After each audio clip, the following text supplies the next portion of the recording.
We fucking made it, whānau. We're out on good behaviour, the best possible outcome.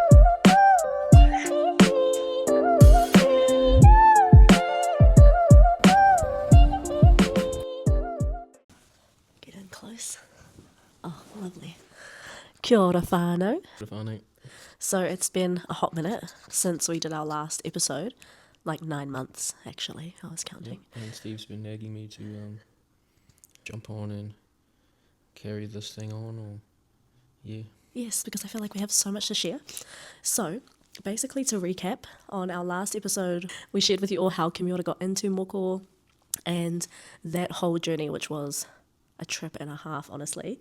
And so, even to be, where we are today is just crazy. So, we won the court case and good behaviour for 2 years. And that meant that he couldn't get into any trouble for those 2 years. And where were we living at that time? When we did the court case, we were in Labrador. And then it was moved pretty from much there to Bar Scrub. it was pretty much straight after that we moved to Bar Scrub, and we were at Bar Scrub for literally like 3 3 months. And then we were like, you know what? Oh, this was the time when COVID was like just starting to get all rampant, you know, with lockdowns and stuff. I was working at Coles at the time, and they were trying to bring in the no vaccine, no work shit. That's right. And so as soon as they started talking about that, which I already knew was coming, I was just like, no, fuck that. Like, it's time to get out of here. Let's go do something different. And so we literally sold everything we owned, pulled out both our supers because they were allowing you to like dip into your super at that time. So we were like, fuck yeah, give me that money. And then we gapped it. We packed up our house, we sold everything, and then we decided that we were going to buy a van and we were going to travel around, and we were just going to live our best life. Which we absolutely did. But how that started to get there, because we had our dog, Romeo, and we had to actually, we had lots of friends down there, and I asked one of my friends if we could go and stay with her for a little bit. So we were actually in a tent for a little bit when we first moved down there, which was honestly so normal for that area.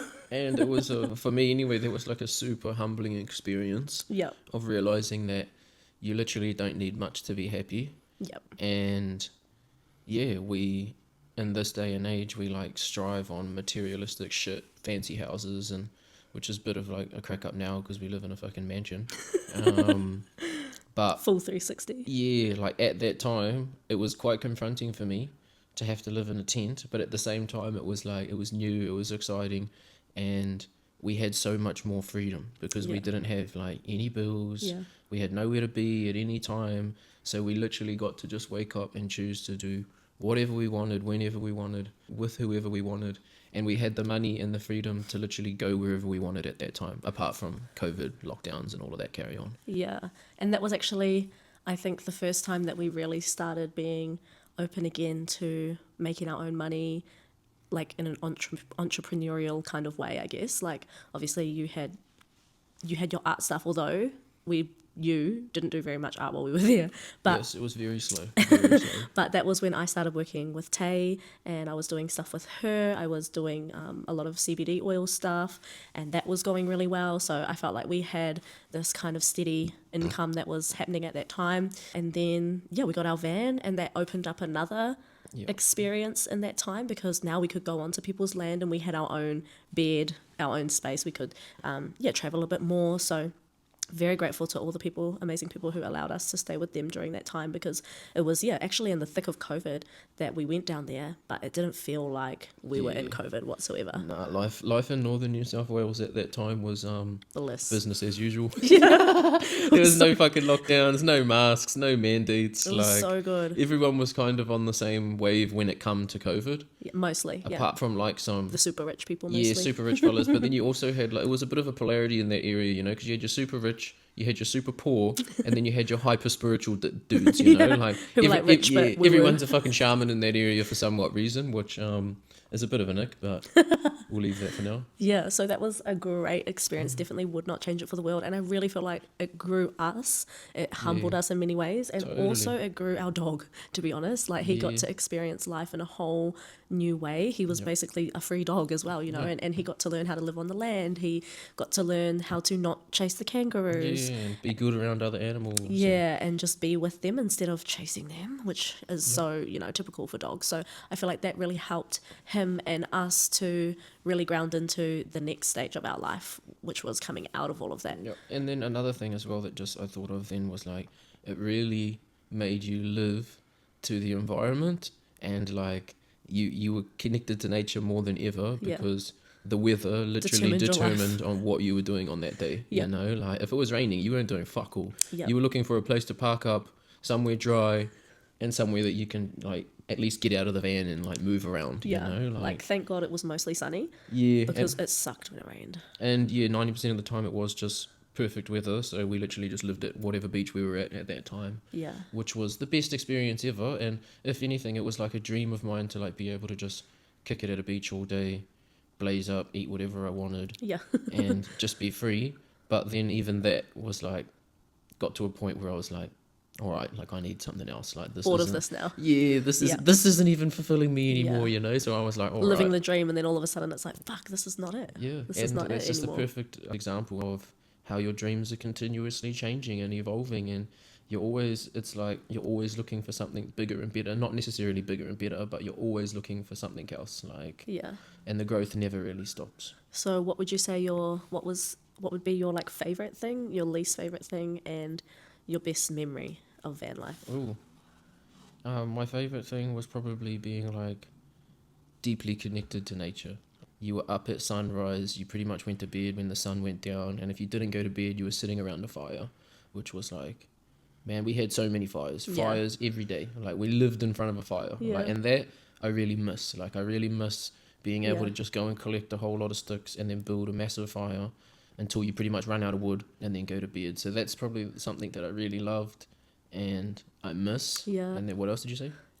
Your least favorite thing and your favorite memory. Oh, my least favorite thing was heavy rain. Like when it just rained. Like, and if anybody knows like New South Wales or northern New South Wales in particular, Mold. when it rains, it pours, and sometimes it doesn't stop raining for like 2 weeks, and then you got to be super clean, or else everything just goes moldy. And yeah, if Yep. anyone knows mold, it's just not the one. And And wet dog things too. Ugh. yeah, having a wet dog. But honestly, it was the rain. Like Yeah, the rain okay. was a killer. And what was your favorite memory? Favorite memory. Honestly, there's shitloads of memories, like, but I can't think of an exact favorite. But one thing I really loved doing was when we were out in Commissioners Creek, which is a little place in between Murrawulumba and Nimbin. Beautiful valley, just like in the middle there of just you're surrounded by rainforest, and we lived on a massive property out there, and pretty much actually sometimes there was like months where we didn't even shower. Well, I know I didn't because we would just go to the creek like 3 times a day, and it was like a pristine need little to. water hole. And I remember like going there every single morning, like as soon as the sun popped out, and the sun would shine on the water hole, so it wasn't too freezing. The water was always freezing, but once you came out in the sun, it was just like the best feeling, you know. So that was probably like a super highlight for me, was literally being able to like, yeah, go and swim in our own little private water hole every day, Yeah. multiple times a day. Yeah, that was so good. I think for me, my least favorite thing was, I mean, definitely probably the rain, but to try and say something different, the least favorite thing was not having a toilet.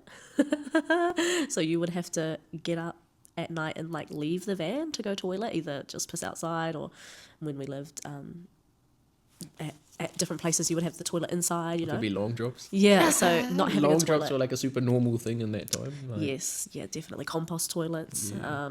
Yeah, just having to get out of the van to go to the toilet was annoying. My favourite thing was probably living by the sun, you know, like when the sun came up, you were awake, and as soon as it was dark, you were either having a fire or going to bed. Like you were in bed asleep by like 9 No, most way before nights. that, even before that, because like, it gets dark, you getting know, cold, around right. about 6. So you might have a fire till like 7, 8, unless you're with friends, you know, and then you'd go to bed. So I really enjoyed that circadian rhythm. And my favourite memory, okay, this is probably my least favourite experience, but just a crack up memory, was one time we were travelling from northern New South Wales to our friends down in like Coffs Harbour pretty much, but we went this other way to go and look at all these different we went the spots. scenic route to view all of the cool beaches. And it was so freaking cool. And we were at this place. It was raining. We were at this beach, and we thought, oh, this is crazy. Like, there's no one really staying here. We seen this one Bus. kind of camper van thing up on the hill, but on the beach, like, there was nobody there. We were kind of like, oh, this is weird. Anyway, I went to sleep with our windows down. First mistake. And we woke up because I could hear like the mosquitoes, you know, like that fucking sound. And if you know me, I hate mosquitoes. And so I was like, what the fuck? I can fucking hear all these mosquitoes. Like, what the fuck? Did you close the windows? And he was like, nah. I was like, oh, for fuck's sakes. And anyway, we wake up because I'm like, I'm going to put we usually had nets that we would have on the windows. So I was like, I'm going to put the nets on. Or maybe you got up. I can't remember which one of us got up, but one of us got up. I think I actually just had under the blankets and was like, I'm not doing anything. And then he got up, turned the light on, and we looked up, and the whole roof of our van was covered in mosquitoes. There was no shit, probably like 1 million mosquitoes inside the van, just like floating around us. And I was like, quickly like, fuck. He's like, oh my God. I like panicked. I was like, what the fuck? Like, I had never seen so many mosquitoes in one spot before. It was like a horror movie. Yeah, it was, man. It was like that movie where like all those flies come into that room. What is it? The Exorcist or something like that? It was like that, but with mosquitoes, and it was like, nah. Even the dog was like, what the fuck? And I remember I just was like, fuck this. I just like jumped over the car, like over into the front seat, like fucking started the car, wound down all the windows and just drove. And I was just like, and I was like crazily trying to get Steve's them. in the back trying to like fling them out. And I remember I was like, fuck, we'll get out of this area where all the mosquitoes are. And I knew that there was like a hill not far from there with like a big like open like car space like kind of thing. Yeah, with a big car park. And I knew that up there it would be windy as, so the mosquitoes probably wouldn't be lingering up there. So I got up there and I remember just like turning on all the lights, like opening up all the doors, and it was fucking piss. I wasn't pissing down, but it was raining, so we're like fucking getting wet as well at this point. And I remember just like with fucking towels and t-shirts or whatever we had, just like trying to shoot all of these fucking mosquitoes out. And we finally got them all out. And bro, like the roof was just like blood. Disgusting. Like it had blood all over it, fucking dead mosquitoes everywhere. And then we were just like, at that point, it was probably like 2 o'clock in the morning, and we were just like, nah, fuck this. Like, put our fucking mosquito nets up, shut the van up. And I knew that this probably wasn't a good place to park, but I was just like, we were tired. Fuck it. I was over it, and I couldn't be bothered moving. So I just we just went straight back to sleep, you know? To wake up to a fucking knock on the door, like, bro, you can't park here. And I was like, fuck, oh, well, at least they didn't give us a fine. They just moved us on. But then, at this point, I think it was like 4 o'clock in the morning, and I'm just like, bro, sun's not even up. And we were just like, all right, fuck this. Like, let's carry on driving. And it was pissing down at this point, too. And then, yeah, that was Steve's, horror movie in real life. Yeah. But it was actually pretty dramatic, I'm not going to lie. It was so dramatic. Honestly, man, it was pretty fucked. Never in my life, like, did I think that I'd get bloody absolutely massacred by mosquitoes. And even the fact that we got moved on, like, we had never been moved on from that whole time that we done van life. We always got away with free camping. I felt like during COVID, it was super relaxed. And as we were kind of coming out of COVID, they started to pin down because everyone started to click on that you could get away with living in a van, especially if it didn't look like you lived in it. And we had a van with tinted windows that looked like it could just be a van. But the only thing is if you came near our car, our dog was going to bark at you. Yeah. So that was the big giveaway. But if we just parked somewhere, like, you wouldn't really guess that we and we used to be able to block out our front and back windows as well. So yeah, you wouldn't know that we were in there. So we used to get away with free camping a lot. And well, we always did, apart from that one time, and we never got a fine. So yeah, so we were very lucky in that sense. But yeah, as Kim said, I guess we kind of came to an end with that. Well, actually, what kind of happened as well, we were kind of getting over it anyway, doing nothing. And we were staying at this mean-ass farm, like property, and then had a bit of a falling out with the owner's daughter, who was an absolute nutcase. And I was like, fuck this bitch. Like, and at the same time, because we had such a good fucking deal there. Yeah, we had such a good like deal going on there. And we loved the owner. And the owner was an absolute legend. Yeah. And he really loved us, but, you know, when it came to blood, you know, he had to kind of like back his daughter up, and he was pretty upset about it as well. But either way, we moved on from there, and I was kind of like, oh, well, let's go up to the Gold Coast, because I've got a few people that like want tattoos. And at this point, I was like kind of just starting out with moko, you know. Yeah. Like, and you hadn't done any. Yeah, I hadn't done any in a while. Yeah, probably over a year. And I was like, nah, I need to go back up to the Gold Coast, because this is what I actually want to do. And I've got people up there that are willing to let me moko them. So I was like, all right, let's just go up to the Gold Coast. And at that time, we were thinking we'll go up there for a couple of weeks. But once we got there, shit all changed, because those massive floods. Yeah, the massive 2022 floods came along, and it just went rampant. Like It ruined it ruined like so everywhere. many people's lives. Like Yeah. the landscape, everything was just flooded, landslides everywhere. Yeah. And yeah, I remember we had only just got back to the Gold Coast, and I had a friend like video call me and was like, "Bro, like, where are you? Just, look what's going on." And he was like sending me videos of Mullumbimby, which is like a little town down there, and it was literally like half a Flooded, meter yeah. underwater, like the whole town. And he was another guy that lived in his vehicle, and they were like all parked like way up on the curb, like camping out underneath the shelters and that, because the floods were just that bad. Yeah. Like, So the decision was made for us, really, that we weren't yep. going to go back. And thankfully, I had a friend who allowed us to stay with her. And it worked out really well because she was kind of needing help with the kids. And we had kind of nothing else to do. So, well, me, anyway, Kim went and got a job. And I was able to help out with her kids. And yeah, it was a really good system that we had going. Pretty much that whole time that we were like van lifing it, like it was probably in like the first couple months, like I broke my phone, and I ended up just being like, nah, fuck it, I don't even need a phone, you know, like what do I need a phone for, like when I'm living this type of lifestyle. So I ended up like getting rid of my phone, and for that whole time I had no phone. But as soon as I got back to like suburbia or the city Civilization. life, like instantly I was like, fuck, I can't do nothing without a phone, like I need an actual phone. Like this is actually crazy. Like I got a job, and I was like, how are they going to message me? I don't even have a phone. Like I Because was you would like, always just use my phone. so I was like, man, that was like a big reality check, is that you literally cannot even live in suburbia, or yeah, the so-called civilized areas, which they're not, without a phone. Like we're actually like super dependent on cell phones.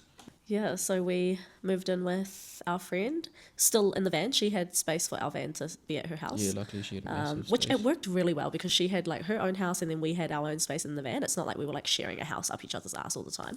So And the van was like under a massive shelter, so we had like heaps of space yeah, like around the van and stuff. yeah. Like, Obviously Romeo was allowed there, so that was great. Yeah, it just worked really well. So we stayed there until we were able to find a house, which was about 8 months. It was.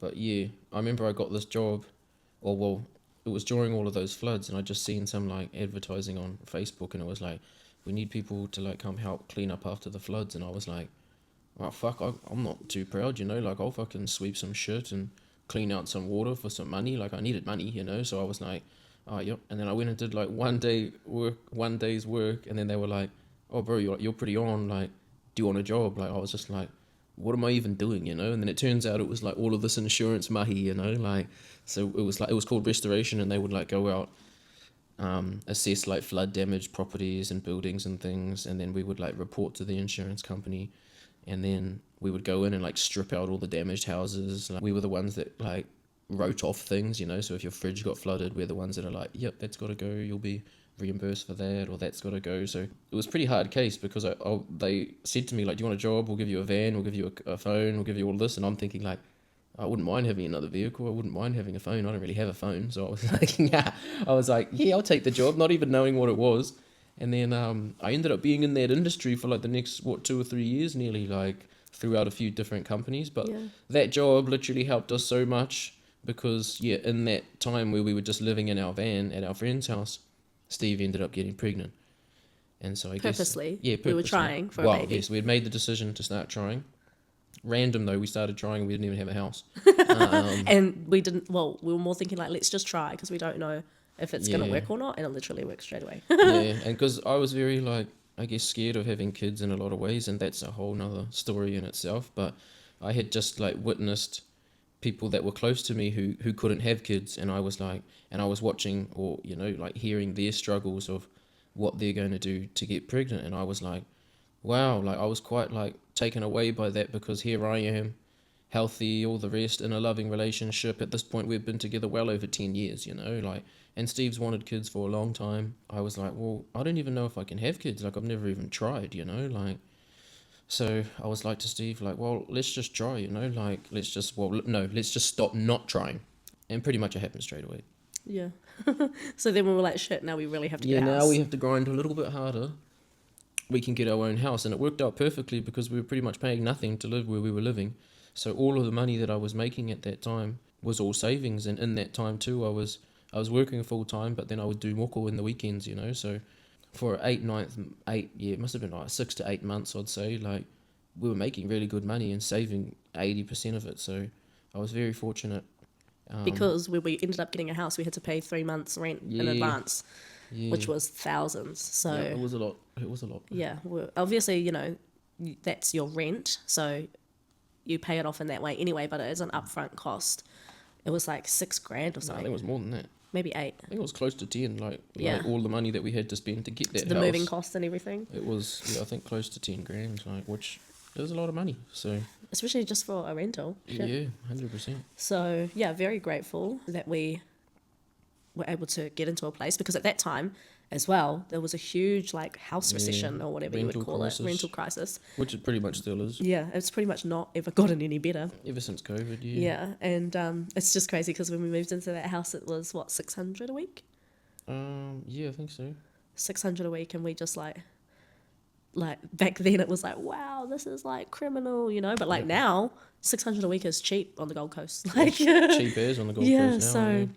it's just crazy how much things have, you know, inflation has risen the cost of so many things. So we moved to the Gold Coast in our own house, which actually just happened to be right around the corner from Kim's teachers, which was very handy as well, because obviously he's wanting to focus more on Moko now, especially now that we have a baby on the way. Obviously very grateful for the restoration job that he was able to secure, but that's not like, No, it was definitely, it was not like, the end goal. It had some perks to it. It Yeah. had some perks, but It helped us in so many definitely ways. didn't want to be doing that for very much longer. Yeah. Like, And so, yeah, that all worked out in our favour. Yeah, so we secured that place and had our first son birthed in that house. Yeah, I want to kind of wrap it up here for this episode, because I know I don't want the videos to be too long for my editing. So wrapping it up there. And in our next episode, we will go over the birth of our first son. or just birth in general. Yeah, And that. birth in general, birth of our first son. Yeah, that's where we'll leave this one for now. Right.